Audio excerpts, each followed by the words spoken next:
Blog Talk Radio.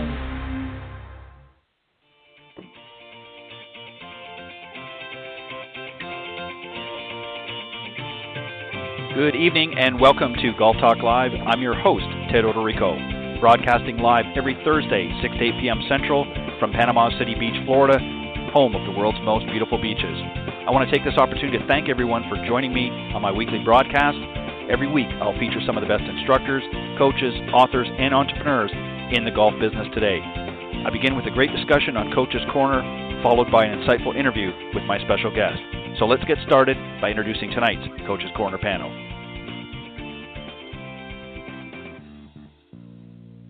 All right, good evening, everybody, and again, welcome to Golf Talk Live. And just a slight program change. We're not going to have a Coach's Corner panel tonight. Instead, I'm just going to be interviewing my very special guest tonight, who I'm going to introduce here in just a minute. But again, thank you, everybody, for joining me. And we're going to have a little shorter program as well. It's only going to be about an hour instead of my regular 2-hour program. As I said, there won't be a Coach's Corner panel this week, but they'll be back next week. And I've got a couple of good guys that are going to be coming on the panel. So make sure you stick around next week for that. But I want to remind everybody, too, that Golf Talk Live is brought to you by the iGolf Sports Network and Golf Tips Magazine. iGolf Sports is a live stream broadcast and media production company providing top-quality programming designed to attract the golfing enthusiast. Golf Tips, the game's most in-depth instruction magazine, offering insightful reviews on the latest equipment, tips from PGA and LPGA teacher professionals, all designed to help improve your game from tee to green. So subscribe today at golftipsmag.com. All right, my very special guest tonight, I'm very excited to have him on. He's known as Fast Eddie Fernandes. He's a golf professional, an entertainer, fundraiser, keynote speaker, and, of course, a world long drive champion. And here's just some of his numerous accolades, including he was the 2018 Masters World Long Drive Champion. He's been ranked number 1 in the world current Masters Division Long Drive rankings, ranked number 14 in the world current Open Division Golf World Long Drive rankings, and he was the 2019 Rock City Rumble Masters Champion and the 2018 and 19 numerous World Long Drive Tour event and final 8 appearances in live on Golf Channel, and also the 2019 Masters World Long Drive Champion runner-up. So please welcome my very special guest this evening, Fast Eddie Fernandes. Eddie, welcome to the show. Thanks, Ted. Thanks for having me, bud. Great to be here. Great to talk with you. Not a problem. As we're all, we'll get the elephant out of the room here. We're all hunkered down, of course, with this global pandemic. So everybody's a little antsy and wanting to get back out on the golf course and test their mettle, so to speak. And although there are some getting out there and able to do that, like yourself, you mentioned earlier off air that you were doing that today, and we'll talk a little bit about that. But we're going to talk about a few things tonight. One, we're going to talk about how you're able to, with really a non-traditional, what people would look at, and we were just talking about this a few minutes ago, what people would traditionally see as a long drive hitter, some of them just really, really step on it. But you have a very unique swing. It's a very smooth and very fluid swing, which is not what you would traditionally see. So let's talk about that first. How is it that you're able to generate, even though you're not just, as I said, stepping on it, how is you able to generate so much power into the ball? Yeah, I get that all the time. So basically, it's funny because when I played for a living up until 2004, and then I took 10 years off and got into long drive in end of 2013, I was a golf professional first. So, and then I became, started doing long drive events and qualifying for the World Championships. And, I've considered myself a long drive professional / golf professional. So, and my buddy's like, Eddie, my buddy TJ Cosgrove is funny. He's like, Eddie, you're a golf pro that just hits it really, really far. You're a player. So it's kind of like I'm kind of going back and forth to where, I have a pretty good golf swing. And but to answer your question, it's once I started working with Lucas Wald, we started working on sequence. Sequence of the golf swing is so important. And speed should never look fast. I have a really good flow to my golf swing. I've worked on it really hard with Lucas. And just I'm not really focused on much, just kind of getting that fluidity in the golf swing and just just being fast at the ball and just make sure I'm rotating and allowing my athleticism to come through in a nutshell. Yeah, and that's key, and we're going to talk about that in some of the points that you've put together that you believe. In fact, there's 5 points that we're going to talk about here in a little bit, but I just want to read out a few other interesting stats just to give the listeners a little bit of an idea. Longest ball for the entire 2018 World Long Drive Tour season was 480 yards. I mean, that's just mind-boggling. And then at the 2018 World Champions was 418. You know, again, just impressive numbers. But I also want to point out something else on a more, I guess, a side note, is that you participate in numerous charity and corporate events which help to raise millions of dollars for a charity. So I want to give you a chance a little bit later to talk more about that. So, I mean, you know, in addition to belting the ball a mile, you do a lot of other stuff on the side, too. You do a lot of corporate stuff, and you help out a lot of you know, great charities and foundations. So it's not just a matter of hitting the long ball. You're a well-rounded professional, as you said. You know, you're a golf professional, not just a long ball hitter. Yeah, no doubt. So let me ask you. You were out today. You mentioned off air you're out today. Tell us a little bit about what was going on today. Yeah, just had some friends up from South Florida. One of my buddies' clubs they haven't been able to play because they've been closed. So they came up and we played a little golf out at Bella Collina today, where I'm a member, and it was blowing today. The wind was whipping, so it was a tough day. Just to give the viewers a little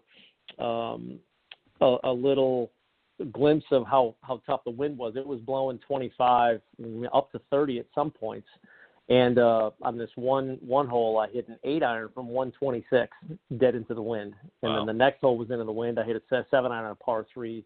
It was like 147. I wound up hitting a 7-iron, like 8 feet. So it's it was blowing.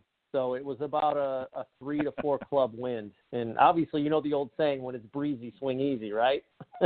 Right. So you can't. Right, exactly. It's better to kind of take one more club and just kind of hit it smoothly to control the flight of the ball. So what was it that really made you decide to become a long drive hitter? I mean, obviously you can hit the ball far, and obviously you've done that for some time, but what made you decide? Was there a point, or was there a period in your career that you said, you know what, I'm going to go for that. I want to try that. I mean, I know you want to play, and we'll talk about that too, but was there a point in your career that you decided that, you know what, I'm going to see how I can measure up to some of the long hitting guys out here? Yeah, it's kind of interesting. So I played for a living and up until 2004, just missed the cut at the second stage of PGA Tour qualifying in 2004, and took 10 years off, got into a few different businesses, and then, you know, went back after the kind of the crash in 2008, which really hurt my business at the time. So moved up to Chicago near my wife's family, and went back in the restaurant business, needed to make some money, and was kind of doing that, was working my butt off 6-7 days a week. And lo and behold, in about October 2013, I'd been away from golf for, you know, since November of 2004. So it was 9 years. And so I was watching the World Long Drive, and I've watched it, and I always thought it was really cool. And watching these guys bomb it, and so I was watching the championships, the year Tim Burke won, who I'm friends with now, and I'm like, man, I said I would love to know what my numbers are, because I've never been on a launch monitor, like, so kind of Googled TrackMan Chicago and went to see a guy who I remained really good friends with, Tommy Asuma, at Smart Golf and Fitness up in Chicago. And I was like 134 club speed, 196 ball speed with like a 9-year-old R7 driver. So like 44 and a half or 45 inches at the time. So he's like, how old are you? So I was 43 at the time. And luckily I stayed in really good shape. And I've always had a passion for golf, whether it be, you know, playing, or then it became long drive, and just I've always been passionate about it. And And I went and he's like, I think we have something here. So, and luckily, Ted, I've never had a major injury. I've never broken a bone, a tendon, a ligament, nothing. So outside of a little tendonitis I had last year at the World Championships, some little sore wrist as well. Other than that, I've been really, I've been good. I've been really blessed with my health, and I'm 49, probably going on 30 to 35 physically. So I feel fantastic. Probably a lot to do with the training and my nutrition, which I'm sure we'll get into later. But Sure. But yeah, so I just I fell in love with it right at that point. I saw Tim win, and I'm like, how cool would it be to compete and just get out there with six balls and just absolutely go to town and try to hit it as far as you can. I mean, it's if you get a room of 100 people and ask them what they would like to, if they had one thing that they could improve on, it would be to hit it farther. So I think it's pretty cool to have the ability to do that. Well, and you watch, as a teaching pro, I see guys on the range and that all the time, and instead of working in other areas of their game, they're pulling their driver out and they're just trying to see how far they can hit it. And it's just, it's just something, and I think it's more prevalent, even though I know there's women long drivers and that. I think it's just something in the male DNA. We just want to smash it as far as we can. And, and you see guys out there, they're just, and I think it really picked up in the early 90s when John Daly hit the tour, because, here's this guy, he's overweight, and he's wrapping this club, like 360 around his body, and then he's just cranking the thing out there. So next thing you know, you see all these guys out there, trying to do the same thing. But what's unique about your swing is, and as I said, I mentioned off air just before we come on tonight, and I watched one of the episodes on the Golf Channel, one of your appearances, and, when you look at your swing, it's not something that you would think would be associated with a world long drive champion, because it's very, very silky smooth. It's a golf, as your friend said, it's a golf professional's, looking swing. And you see some of these guys, and as I said, they really try to step on it. So that's really the key. It's not how hard you can just whip your body around. There's a science to it. Tell us a little bit what really it takes. Yeah, so when I started, I was having some, I always had speed, but there was one piece missing. And once I met Lucas Wald, who I met him through a buddy of mine, Jeff Flagg, once I got with him, I had a really pretty big lateral slide, and I needed to get rid of it. I was kind of swinging down, hitting down on the ball, creating too much spin. So once I started working with Lucas and kind of getting the sequence down, and I'll tell you what, there were thousands and thousands of slow motion reps and mirror work and just working on the drills that Lucas had me do. And then all of a sudden it started to come naturally, and I wouldn't have to think about so much. And this was November of 2017. So it's more about rotation. Quick little note, Lucas, the way Lucas kind of learned how to teach was he went back and studied the greatest players of all time, the most powerful swings, and the Mickey Wrights and the Sam Sneads and the Hogans and Nicklaus, and kind of learned frame by frame what they all had in common and why they were so good, why their swings, why they hit it so far. So he kind of developed his teaching around factual information. So once he told me this, I was in, I bought in 100%. I'm like, done. I'm pretty coachable, so I'll do whatever it takes to get better. And we really worked hard on this, and I put a lot of time in. And my first two events the next year in the Open division, I finished second at the East Coast Classic. I lost in the finals to Justin Moose, and then I won the Endless Summer Invitational in California in the Open division. So we knew we were on the right track, and then obviously had a good year, was on Golf Channel quite a bit, and then won the Masters Division World Championship in September. So it kind of all came together. But like you said, it's about that rotation, the hips, and the sequence of the golf swing, and really cool stuff. Well, and you watch, if you look at guys out on the tour, you look at somebody like a Freddie Couples and an Ernie Els, their swings are effortless. Obviously Yes. uniquely different, but you look at an Ernie Els, and I'm not saying he's hitting it 480 yards, but he's hitting it a long way out there on tour, and yet it barely looks like he's moving the club. Same thing with Freddie Couples. I mean, they just sort of gingerly bring it up to the top of their backswing, and then they come down. And obviously, there's a point where the power really comes into play. And I think that's what really I noticed about watching your swing compared to others that I've seen in World Long Drive. Is some of them, I mean, they just go back with great force and then go through. But then the other thing is that they're not as accurate. You're very accurate with your drives. Yeah, for the most part, yeah. It's I mean, everybody hits some stray ones, but I mean, you know what I'm saying. Of course, yeah. Yeah, but I hit it in the center of the face more than most. A lot of times it was a tough year last year. We had some crazy conditions. Into the wind off the left, 38-yard wide grid in Atlantic City. It was blowing into us 30 miles an hour, and it was everyone obviously has to compete in the same conditions, but when you're hitting a 3 or 3.5 degree driver, you better hit that sucker in the middle of the face, or else it's going to go off the world. So, but it's pretty cool how Freddie and like you said, Ernie Els, and very effortless power. That's the whole key to it. Maximum results with the least amount of effort. Kind of marry the two together, and it's pretty neat. Yeah, and as I said, I mean, you're hitting an incredible distance that most people can't even imagine.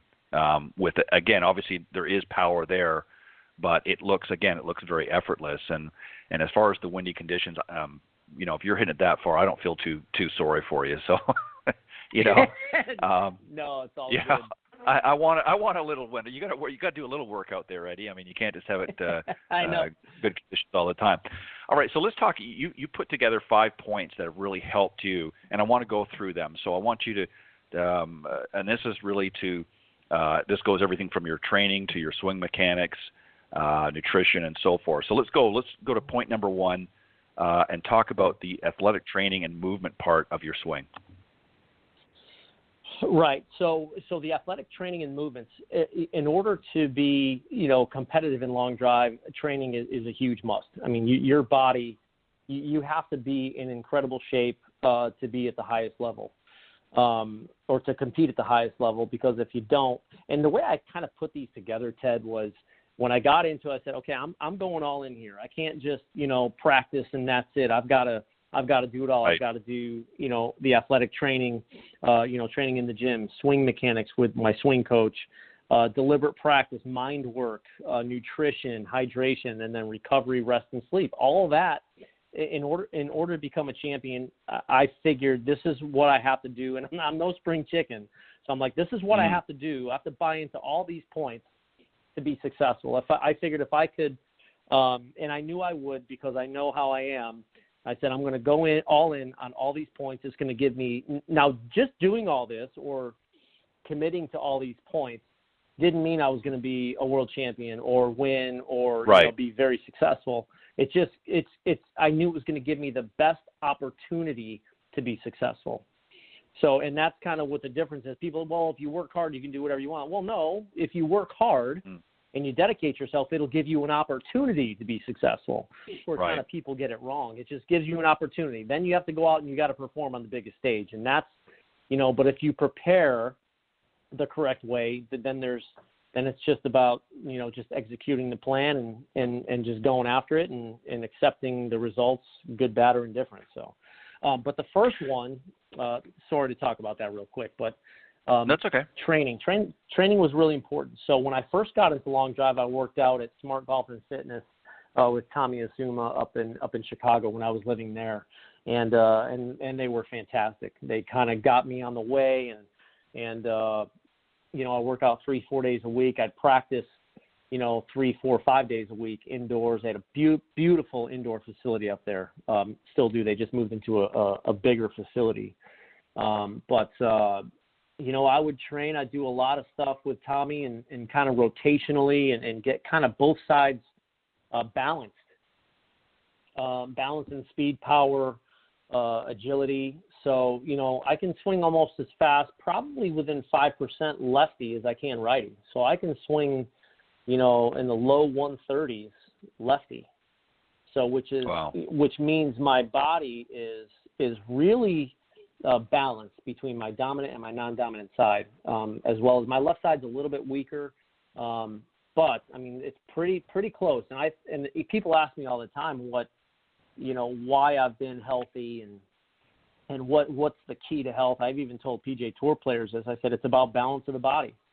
I'm doing things, forwards, backwards, left-handed, right-handed, one leg, both sides and diagonal and everything else. And I think that's really, really important. Like some of the things that my trainer Jeff Flagg and I talk about. It's about, moving athletically, training as an athlete. So we do a lot of stuff on our feet and, forwards, backwards, side to side, and just making sure, the body is balanced. And that is a huge, huge part of my training and why I've been healthy. And let me ask you one first part of it. Yeah, let me just ask you one question on the training, because I think this is something that a lot of our amateur golfers, when they hear that, especially some of these young guys, they hear that and say, well, yeah, they see Tiger and they see all these young guys out on tour who are, in really good shape in that. But what they don't realize is they're not just working on the big muscles. They're also working on the stabilizing muscles as well, because that gives you balance, right? Absolutely. Absolutely. Mobility is huge. I do a lot of shoulder, hip mobility. I even do, I'll throw in mobility work with some of the athletic movements that we do as well. So it's kind of killing two birds with one stone. And, you don't have to squat 600 pounds. You don't have to bench press 500 pounds. It's all about quality of the movements, moving fluidly, moving athletically. I just got back, worked out the other day, and Jeff, we did a FaceTime workout session. He's down in South Florida, and I was dying. I mean, I just did body weight stuff, and I was like, oh my goodness. The next day I woke up, my butt was killing me, and my legs, my hamstrings. I'm like, I really didn't do anything. But right. But yeah, it's about doing the movements the correct way, and right. It's been great. It's been fantastic, but it's a huge part of if I'm not healthy, I can't compete, and then if I can't compete or I can't do charity events or corporate events, then I don't make any money. So it's a huge part of my life, and and I really enjoy the training aspect of it. Well, and you are an athlete. I mean, people have joked for years, for a long time, and they seem to have changed their tune when Tiger came on the scene, because they saw that he was an athlete, but they never associated golf. When we watched Nicklaus and a lot of the other guys growing up, you didn't look at them as athletes. Golfers were not considered athletes. But now they see this younger generation that's come up, and they're all physically fit for the most part, and they're really getting into some incredible fitness regimes. And what people don't understand is, if you want to play this game at its highest level, then you've got to put some work in. It's not just about hitting 1,000 balls on the driving range, or even just a matter of taking lessons. I mean, those factors are in there too, but you also have to, keep your body in good shape and do the exercise and do the right exercise, which is more important, right? No doubt. Imagine you have to be athletically gifted to hit a golf ball 300 yards, right? And that's 300. Right. Imagine how much athletic ability you need to hit it 400 yards. I mean, these guys in the World Long Drive Tour, these guys I compete with, my friends, they're just athletes. Like Jeff Flagg, he played in the New York Mets organization. He's 6'6", 235. I mean, it's ridiculous. He's like, you look at him like, oh my God, how can this guy not play like tight end in the NFL? Or it's just, it's awesome, the athletes that we have. And even like Justin James, another friend of mine, he's about 5'10", but he's like 210 pounds, just rock solid. He was a pitcher, I think, in the Toronto Blue Jays organization. And these guys are athletes. And look at Kyle Berkshire, what he's done in just in a short period of time, in 3 years. And, fastest guy on the planet, Martin Borgmeyer. I mean, these guys they're athletes, and I mean, some of them may not be, can't shoot 65, but I mean, they can go out respectably and shoot in the 70s and enjoy. And I think Kyle can shoot around par. It might be a plus handicap, but the biggest stigma, people think, oh, he's a long driver, he can't putt, or, he's got no short game. And, right. Okay, why don't you come out and play with, Justin Moose or Wes Patterson, myself, and some of these guys, and we'll take a little bit of money off you. So. Yeah, well, yeah, exactly. So let's move on to really point number 2, and that is obviously, in addition to getting yourself physically fit and training properly and that to get the right muscles, you also have to work on the swing mechanics. I know you've got a swing coach, and you also work on the proper sequencing, which we've talked about before. Cover that a little bit. What are you doing there that's giving you the ability to do what you're able to do? So, when I first saw Lucas, there was a lot of work that we put in at the beginning, at the onset of it. So now it's kind of like maintenance. I'll send him some swings here and there, and he'll compare it to some of my really good swings, my best swings that I've made, and when I was at my best.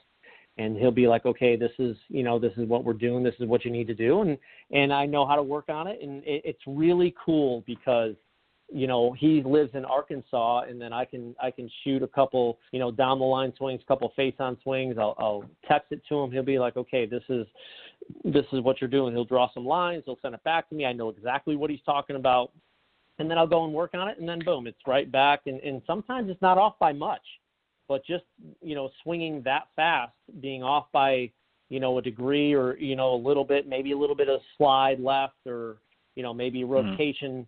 A lack of rotation here and there, and he'll be like, look, this is where we are, this is where we need to get to, and he'll show side by side my good swing or my best swing and then my current swing, and be like, oh, okay, there we go. So, and that's really the cool part about it. But we put a lot of work in, not just like I had a couple lessons and all of a sudden I just started doing this. Right. It's a process, and I think people think when they go see a great instructor, they think it's just going to happen overnight, and it doesn't work that way. And No. You definitely need patience, and you definitely need to work on things. It's almost like somebody said to me the other day, making small deposits in the bank every day, practice with a purpose, quality practice. I don't go out, like when I hit balls, I might hit balls for an hour and a half, but every ball I'm pretty much going through my routine, picking up my target. Yep.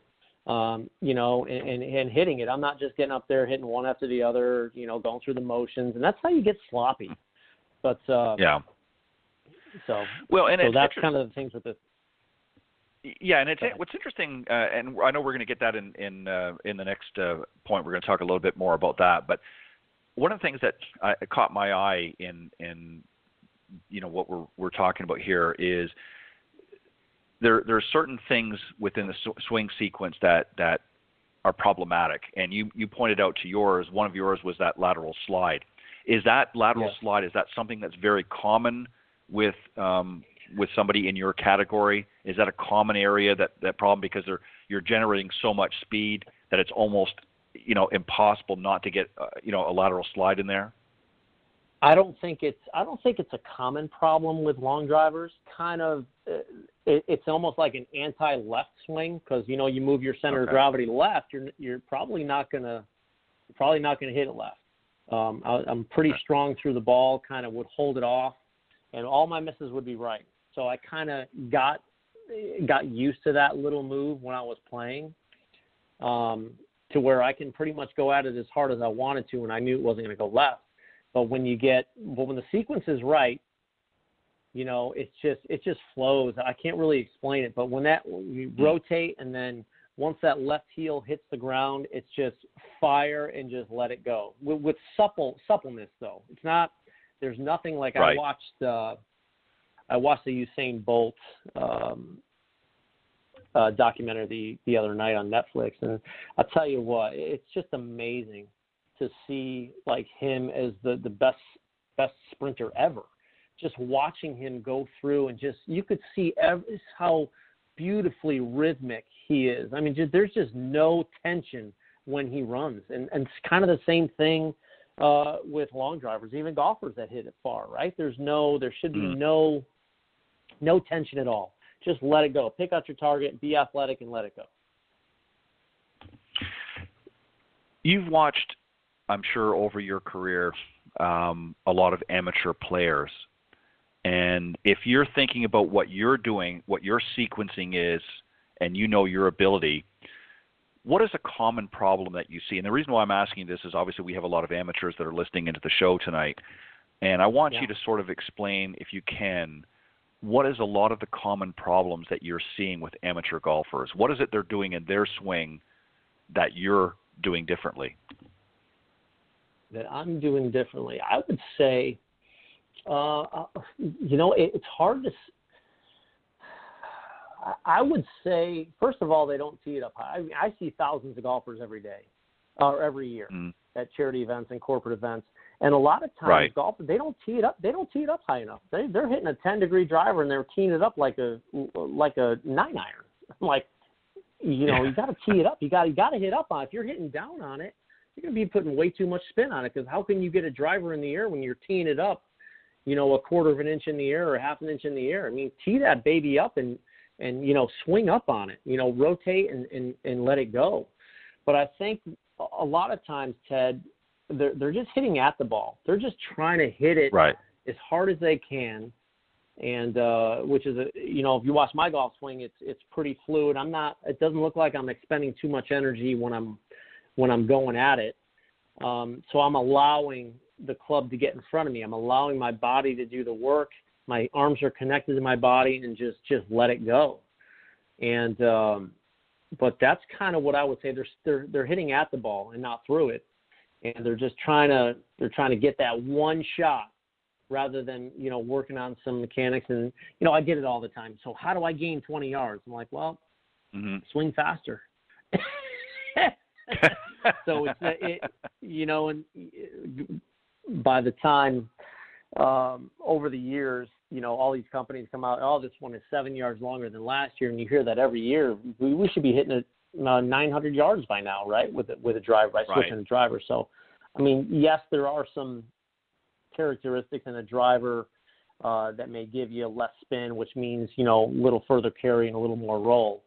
But I think it all comes down to training, getting your body to move better. A little bit bigger turn, a little bit stronger, a little bit faster. Get that body moving in the correct sequence. Letting the hips start the downswing, and just letting your shoulders go, and then ultimately your arms, and then your hands. So, but the sequence, I think, is the biggest thing. And I see a lot of guys swinging, these sticks, not hitting anything, and I don't do it. I used to do it, and then when I went to see Lucas, he's like, well, we need resistance. The body needs resistance, and I even talked to Jeff about this the other day, about it. And, your body needs to hit something. It needs resistance instead of just swinging it air. And when Lucas explained it to me, he goes, have you ever seen, when Mike Tyson used to fight, or any of these top-line boxers? Are these guys punching at air as hard as they can, trying to get faster and more powerful? I'm like, well, probably not. He'll know. You see Barry Bonds or, some of these home run hitters, legendary home run hitters, are they swinging a baseball bat at air, or are they just swinging at nothing? I'm like, no. He goes, exactly. They're hitting a ball off a tee, and, Tyson's hitting a heavy bag or a speed bag or something, And I'm like, yeah, God, that makes sense, So know a couple of guys that have gotten a little bit hurt, wrist issues and shoulder. And when you swing light clubs or heavy clubs at nothing, it could do more damage than anything. It might get you faster. I'm not saying if you're really slow, it might be good to just kind of swing it and get faster. But for sustained power, it's one of the things that I got rid of when I first went to see Lucas, and it's really paid off in a big way. It's all about sequence of the body and really getting the body to move correctly.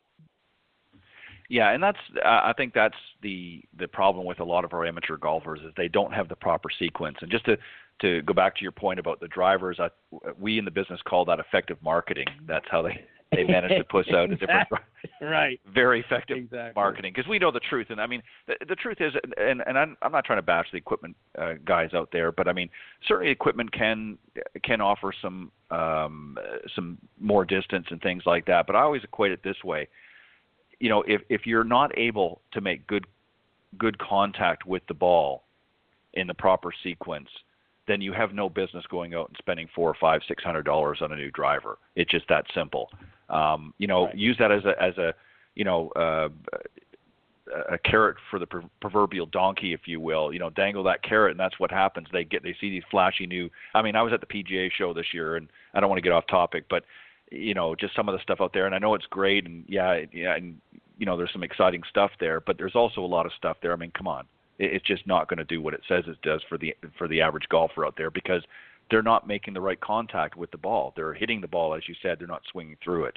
But that's a whole nother show. I'll have you back on. We'll talk about that. But all right, so I want to move on to point 3, and this is an area. And this is what I said back a little while ago. I said that this is an area that a lot of amateur golfers fail at as well. First off, they're not focused, and you talk about deliberate practice. Most of the amateurs don't really practice at all. They don't practice with any sort of purpose. They just go out there and rake and hit balls. And also you talk about mind work. So cover those 3 areas there in your third point here. Explain a little bit more what you do here. Yeah, so when I go out to practice, I have a plan. So, short game wedges. Like yesterday, I went out in the morning. I worked on pitch shots, 20, 30, 40-yard pitch shots, working on it with my buddy TJ Cosgrove. It's really, really cool to kind of hit different shots, higher little spinners and things around the green. So I'm really focused on hitting a type of shot with the correct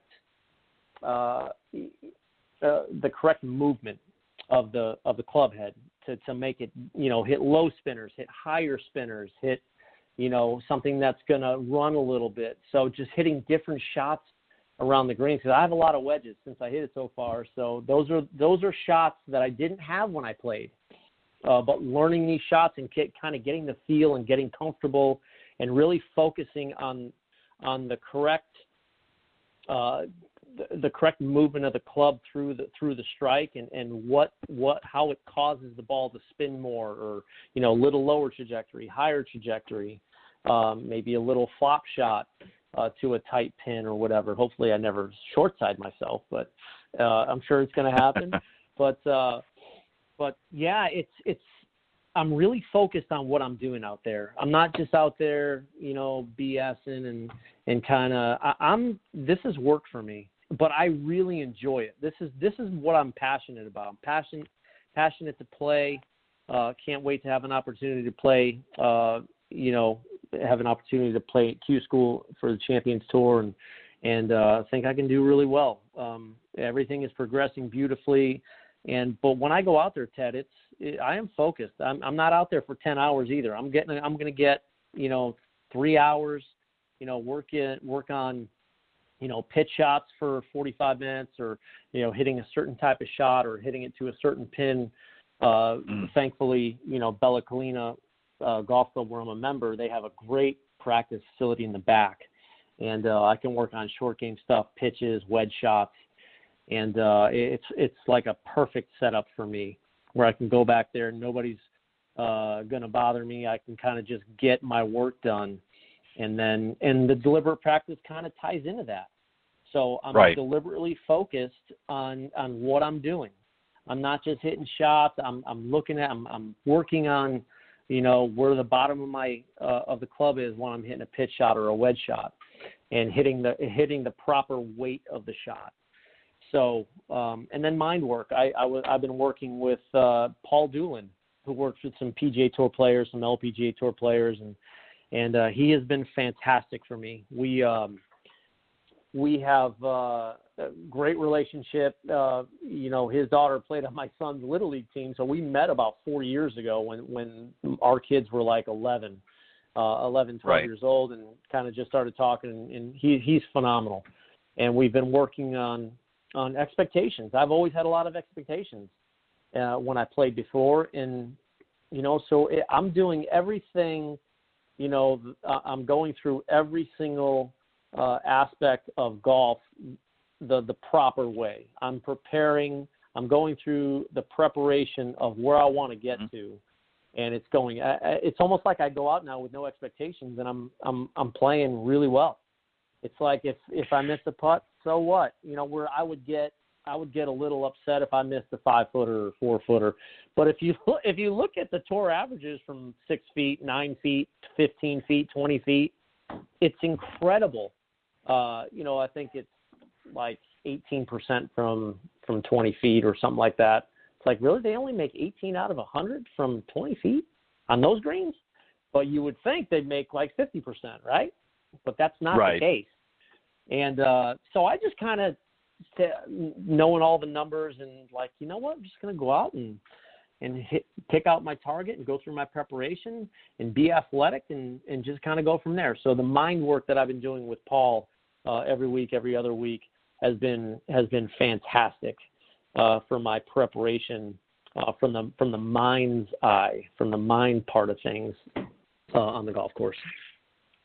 Well, and again, too, Eddie, this is an area that a lot of our recreation golfers, and let me just put things in perspective. Obviously, you have a specific mission and you have goals in mind. You're out there wanting to compete at a much higher level than most of our weekend warriors. But that doesn't mean that they can't incorporate some of what you're talking about. If they want to improve, they've got to do and put more of an effort into it. And that's really what it boils down to. I mean, they don't have to go to the same extent that you are, because this is something that you're making a living at. But if they can even do part of what you're talking about, they would see a vast improvement. But unfortunately, what they tend to do is they go out for 20 minutes, 30 minutes, or what have you, or even an hour, and they're just beating balls to death. They don't do anything as far as really much of a fitness routine. They're not thinking about from the mental aspect of the game. And obviously, you've got access to a lot of great professionals to do that, and not everybody's going to have that option. But there are a lot of things that they can do in the areas that we've talked about so far, and the one we're about to talk about, that they can do to at least improve instead of wasting money, as I said earlier, going out and spending it on a $400 or $500 new piece of equipment. And the fourth point I want to get to, because I know this is important and it all sort of comes into fruition with this, and that is nutrition. That's a big part of your routine as well, and also the importance of being hydrated. Let's touch on those points. Yeah, absolutely. When I first got into long drive in late 2013, it was imperative that I needed to eat better, and kind of went through the organic thing. I'm like, come on, how could organic really be, organic fruits and vegetables? They're really, is it kind of like a thing? But I'll tell you what, I haven't really been sick over the last 7 years. So, we eat organically whenever we can, and there's, all the pesticides and all the junk in some of our food supply. So that's been a huge thing for me, understanding nutrition, grass-fed beef, bison, lamb, pork, whatever, organic, plant-based meals. I've been eating less meat, but kind of doing some plant-based stuff. I did a plant-based diet for about 30 days back in, I believe it was October, and I felt pretty good on it. And then the last week of it, it was like, it's almost like somebody hit me with a sledgehammer. I'm like, whoa, that was kind of weird.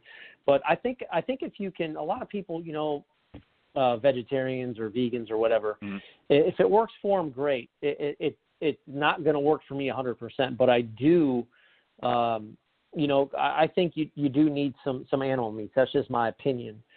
So I think, the iron and some of the nutrition you get from red meat and chicken and things like that is really important for you, especially as an athlete.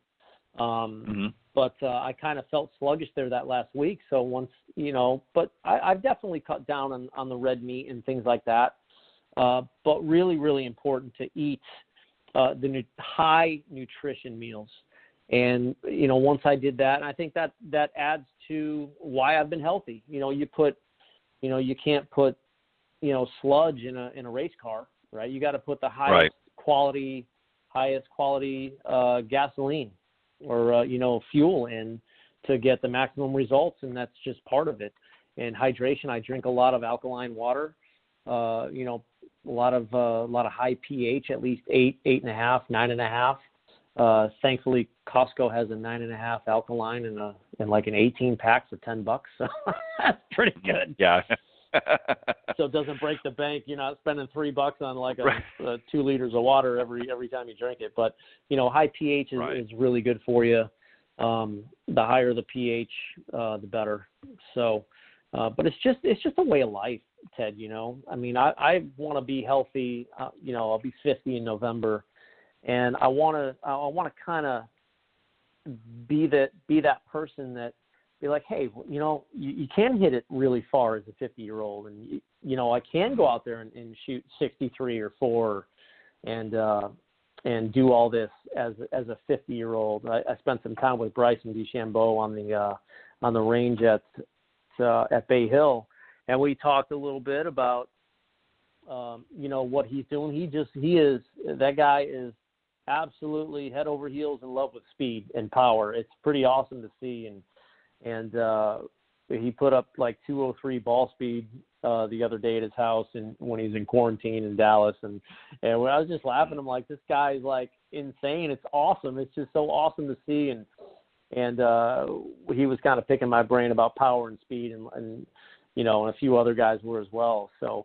it's kind of neat for these guys who are the best in the world on the PGA Tour, kind of ask you questions and say, hey, what are you thinking about it at this point? What do you do, or what do you see that I could maybe do a little bit better to gain some more speed? So it's kind of neat that some of the guys in the PGA Tour could learn a lot from us World Long Drive guys and who have good golf swings and can move it off the tee box, because there's plenty of guys who can gain at least an extra 20, 25 yards. Well, and exactly. And, you also have to factor in that, you're not like some of the others, not only in World Long Drive, but even on the PGA Tour that are, in their 20s and 30s. You're, approaching 50. So they see you and what you're accomplishing, and really to them that they're thinking that's my future if I want to be there. When I get to that stage, and I'm not trying to sound like we're a couple of old farts here or anything, but no, not at all. Realistically, when they look at that, because of what you're able to accomplish, they know that you're doing something right. Because you're not hobbling across the green with a walker or a cane. Right. So they see that you're fit and that you're able to generate a lot of power still.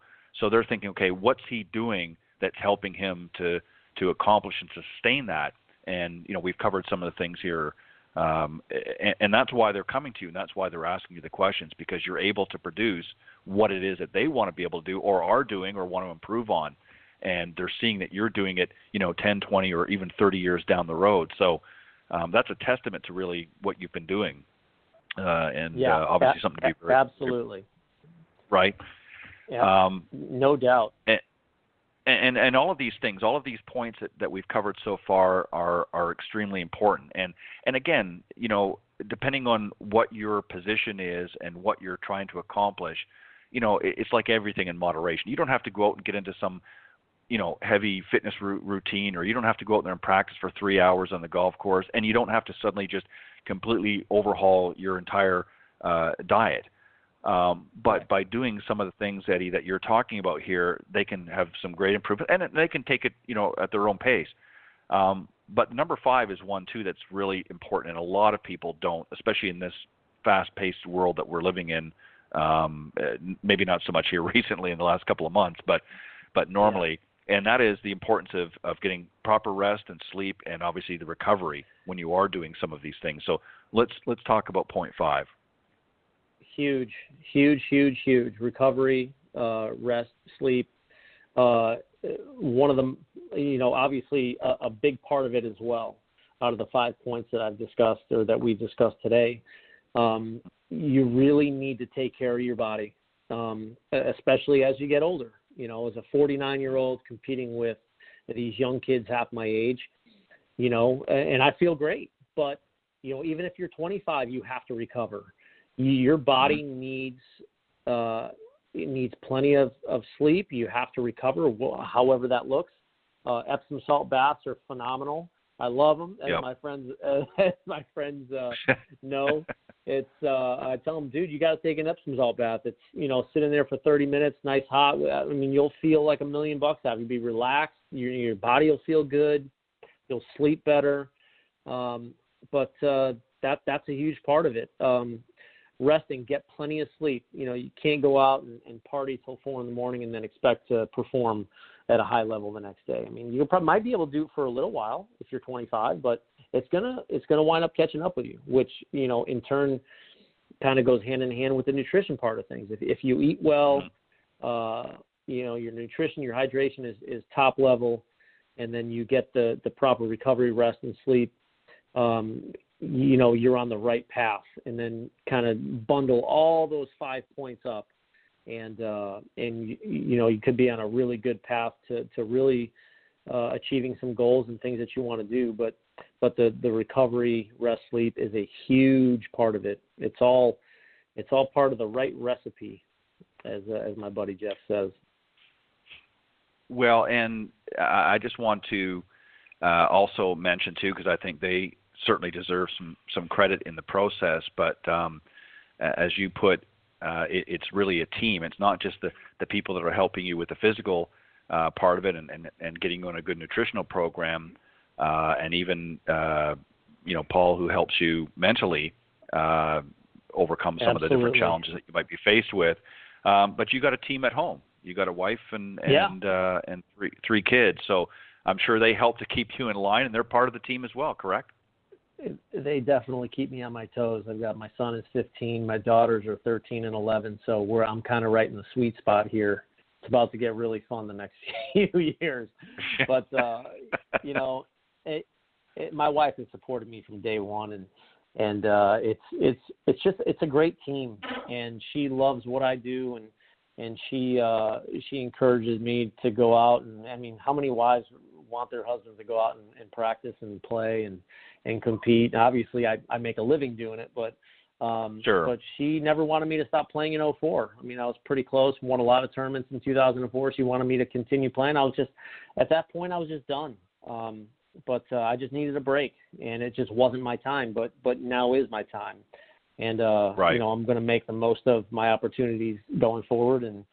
But the team, my wife and kids, a huge team at home. If I didn't have the support at home, I wouldn't be on the path that I'm on right now. I've been training with Barrett Stover for the last few years. Been training with Jeff Flagg now recently. He's been fantastic. He's been a friend of mine for years. He's also a world long drive champion, and he gets it. And Paul Doolin on the mental side, and Lucas Wald on the swing side. So I just have a great team of people around me who want to see me succeed, who I couldn't do it without them. So I'm very appreciative of that. And it does take a team, even though it's an individual sport.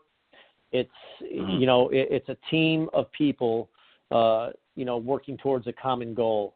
And I believe I've got all the right tools in place. All I have to do is just execute the plan and go out and just do the little things every day, and I'll have my opportunities in the future. And I'm really looking forward to it. And I'm just blessed. I'm really blessed being healthy and having a really top-notch quality team around me to push me and to just guide me in the right direction. And I can't ask for anything more than that. It's gonna prepare me the best way for my opportunities going forward. So it's pretty exciting. Well, and it also for you to go through the various steps that you have to go through in order to be at this level, also sends a signal, just to talk about back home, it really shows your family. I mean, it's a little bit different with your wife because obviously she's a little bit older than your kids, but for your kids particularly, setting an example of when you have something that, you're passionate about, and you put the ducks in a row, if you will, that you can achieve virtually anything that you set your mind to. So what a great role model you've become for your children, for them to be able to watch, whether they dislike golf. I mean, that's really irrelevant. The fact that they're seeing you go through the motions of pursuing something that's important to you, but doing sure. it in a way that's healthy. So, obviously, that's going to overflow into their development as they get, through their next stage of life. So, what a great, as I said, what a great role model. I want to give you a chance too, thanks. You're very welcome. As we sort of get ready to wrap things up here in a little bit, I mentioned earlier that you are involved in with different fundraising opportunities and things like that, and foundations, and have literally helped to raise millions of dollars for a lot of those charities. Touch on that a little bit. Yeah, so got into some fundraising after my first year in World Long Drive. So I did some charity events where I'll go out and I'll help raise money for the charity. On a par 5, I'll sit out there, I'll hit drives for all the groups that come through and raise money for the respective charity. And it's been a blast. I really enjoy it. I've gotten to become really good friends with a lot of people through the years. One family in particular, the Logan family out in Fort Collins, Colorado. Cooper Logan has Kawasaki disease, which is an aneurysm that forms in the heart. And he's like 10 years old, and just an incredible family. I stay with them every time I go out there and do their event. But it's really cool to see all of the relationships that I've forged, and I think it's easy what I do. It's going out there and entertaining, having fun with all the groups, hitting 350, 400 plus yard drives for all the groups, and seeing the looks on their faces and taking pictures with the bell. That's all fun. But in hindsight, you look at all these kids that are struggling day to day and have to take 20 pills a day just to remain alive, and not just Kawasaki disease, but kids with leukemia and things like that. Mm-hmm. And ALS, I've done ALS events, and it's every time I do an event, it kind of humbles me a little bit just to know that I'm healthy, my kids are healthy, and just thankful every day for the opportunity to do what I do and to help out different charities and things like that. And it's a really cool part of what I do to go out and I have a blast. It's really fun. And sometimes I'm in 5 cities in 7 days, and I don't sleep much, but I'm never going to complain about it, because I can remember running around a restaurant for 8 to 10 hours after training all day, 7 days a week. So I've been at the bottom, working my butt off to get to this point, and I will never complain about hitting golf balls for a living. It's a privilege, and it's pretty awesome. And the same thing that I do with corporate events, I'll go out and I'll play client golf with corporations. Like, they have corporate clients come in, and I'll go play 18 holes and go to dinner, and they'll pick my brain and ask me questions. I really enjoy that. I really enjoy the charity thing, and I enjoy the corporate setting as well, going out and playing with clients and just seeing the looks on their faces when you rip one 380 and you're hitting a 9-iron into a par 5, and right. So, but it's all fun. I really enjoy what I do, and looking forward to the future and the opportunities ahead, and just remaining humble too, and it's all part of it. Yeah, and well said. And Eddie, the truth of it is, when you look at as a whole, I mean, no other sport, no other platform gives so much back and does so much. I mean, if you look at over many, many decades, I mean, we're pretty much in the same age group. And, I can go back to, Bob Hope and Jackie Gleason and some of the greats of entertainment that were all involved in golf and used those tools. I mean, they certainly didn't play on the PGA Tour or play it in big events like that, but they used golf to really help propel a lot of charities and those types of platforms that were important to them, and really no other sport. I mean, it was amazing. I had a gentleman, and the name slips my mind, but he came on the show several years ago, and he was publishing a book about all the different golf tournaments that are geared with charities, and it's just amazing how many thousands and thousands every year of events. No other sport even comes close to it, and same with the money that's raised. So I can understand your passion about being involved with these different organizations and helping them raise funds for worthy cause that you do. So again, kudos to you for that. I want to take a moment or two. As I said, we're getting close to our time here, but I know that your next step is to get ready for the Champions Tour. What are you doing to get ready, and when's that going to take? I think you said later this fall you'll be 50. Yeah, I'll be 50 in November. Champions. Okay. I don't think the schedule's not out yet, but it's probably November-ish where Champions Tour qualifying is. So there's probably going to be one in Phoenix, which that's probably where I'll go for the first stage, and then I'm not sure where the finals are. But once the schedule gets released, then I'll know where to go. But I'm kind of doing what my team has me doing. So training, going out practicing, working on wedges, short game, being an efficient putter, kind of being athletic, changed a few things, just kind of seeing it and hitting it, really, for being an athlete and having the ability that I do, just especially on the greens, that's really helped me a lot. Just kind of get through and go through certain preparation on the greens and gathering information, and then just picking a line and control the controllables. I can only control what I do. I can only control my preparation and where I'm looking at, like, stroking the putt. Okay, so if I see this, 2 cups out to the right, I'm gonna commit 100% to that line, and I'm just gonna feel the speed and then just hit it. If it goes in, great. If it doesn't, that's great too. So it hasn't really bugged me missing putts at all the last few weeks. And it's funny, I've had under 30 putts every single round. So it's with 23 putts in that mini tour event where I shot 68. So it's kind of funny how just allowing your athletic ability to just come through and allowing yourself to just be free and flow and just allow it to happen has been, every day it gets a little bit better.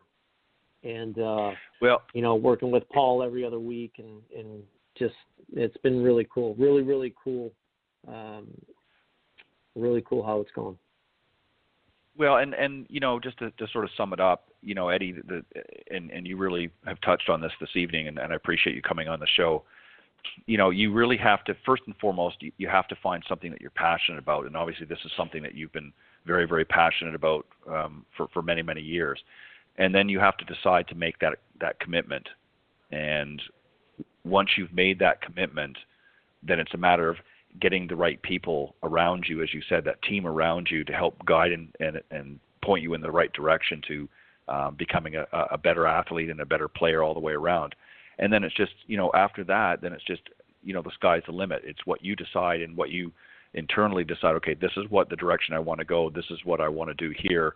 And then it's just a matter of this team helping you to achieve those goals and do the right steps to get there. And it sounds like you've got a great plan, and that obviously it's yielded some phenomenal results. And I have no doubt, and we have a mutual acquaintance, a PGA professional, John Decker, who I know you've been on his program, but he speaks very highly of you and your dedication. In fact, I'm sure he's probably going to be listening. So he wants to hit the gym with you. He wants to get in there, and he wants to get into some of this routine because he's pretty excited. Yeah. So he absolutely. He won't be excited when we're done, I'll tell you that. Yeah, I'm sure initially, anyways. But John's a great guy, and I value having him on the program here quite a bit. In fact, he's going to be on next week. But for sure. But he speaks very highly of what you've your commitments and things like that. And it just goes to what I said earlier. Whether you're somebody that's aspiring, just to get out there and play every weekend or once a week, doesn't really matter. If you do the things that we talked about here tonight that Eddie's put forth, again, you don't have to go to the same levels that he is necessarily, but if you put some of these into practice, you're going to see some great results. And I would rather you do that than go spend your money buying equipment that is not going to give you the results that you need.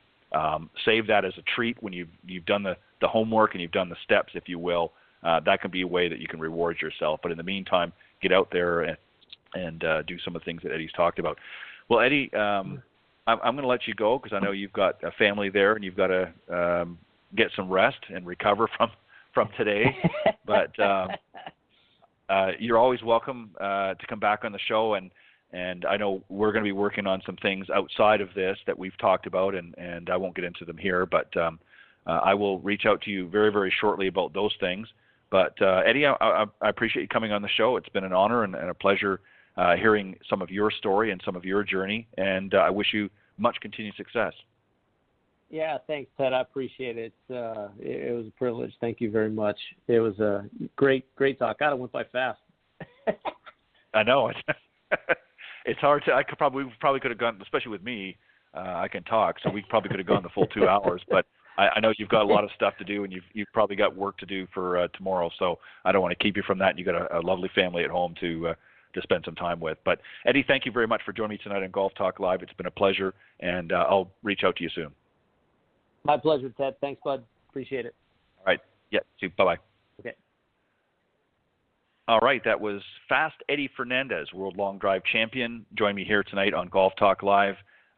Just a very humble gentleman, and just got a great head on his shoulder. It just knows what he wants, and I just can't emphasize enough that some of the points that he talked about tonight, really, you can get some phenomenal results out there if you just put them into practice. So if you're joining us late in the program, sorry that you missed the live broadcast, but if you go to blogtalkradio.com/Golf Talk Live, or just simply type in Golf Talk Live up in the search key there, and you can scroll down to the on-demand section, and after the show airs here in just a moment, you can listen to the recorded version in its entirety. So make sure you do that.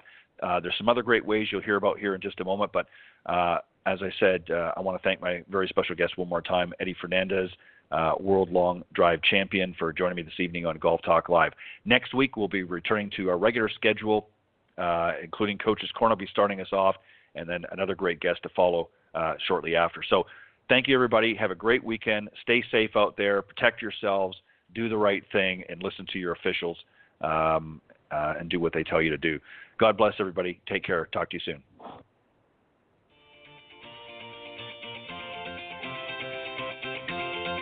Thanks for listening to this evening's broadcast of Golf Talk Live. Remember to tune in each week at blogtalkradio.com/Golf Talk Live. If you can't join us live, check out the on-demand section for previously aired broadcasts, or listen on any of the following social media platforms: iTunes, Stitcher, TuneIn, CastBox, TalkStream Live, and of course, Spotify. To get updates on future shows and upcoming guests, be sure to visit the show's Facebook page, Golf Talk Live Blog. You can also follow me on Twitter at Ted and Buck CEO. Remember to join me live each week for another great broadcast of Golf Talk Live. See you next time. This has been a production of the iGolf Sports Network.